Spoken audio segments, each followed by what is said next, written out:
금융감독원이 이탈리아 헬스케어 펀드 부실 판매에 대한 하나은행의 책임을 인정하고 최대 80% 배상을 결정했습니다.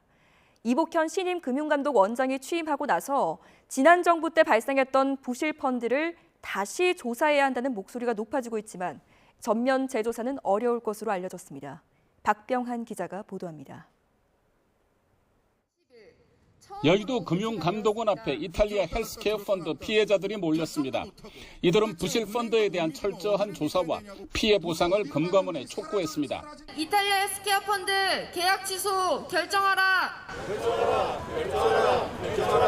금융감독원 분쟁조정위원회는 환매 중단 사태가 발생한 이탈리아 헬스케어 펀드에 대해 하나은행에 최대 80%의 손해배상 책임이 있다고 결론 내렸습니다. 이같이 지난 정부에서 벌어진 부실 펀드에 대한 재조사 촉구 주장이 확산되는 가운데 이복현 금융감독원장도 재조사 가능성을 시사했습니다. 시장 교란 행위에 대해서는 종전과 같이 엄격한 잣대를 적용해야 합니다.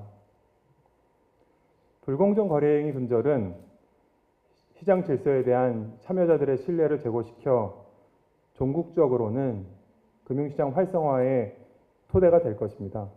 또 라인 옵티머스 관련 사건을 다시 볼 의향이 있느냐는 질문에 대해 사회 일각에서 문제 제기가 있는 것을 알고 있어 금감원이 시스템을 통해 사건을 다시 볼 여지가 있는지 점검하겠다고 말했습니다.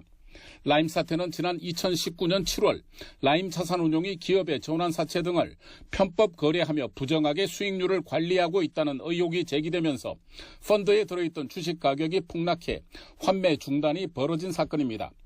옵티머스 사태는 지난해 옵티머스 자산운용이 투자자로부터 1조 원 넘게 모은 뒤 부실기업 채권에 투자했다가 막대한 손실을 본 사건입니다.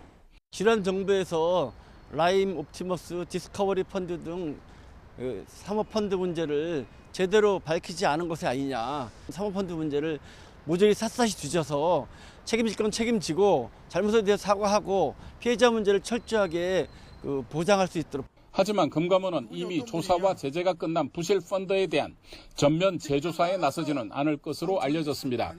대신 검찰 수사에서 추가로 문제가 적발되면 협조하는 형태로 진상규명을 지원할 것으로 보입니다. YTN 박병환입니다.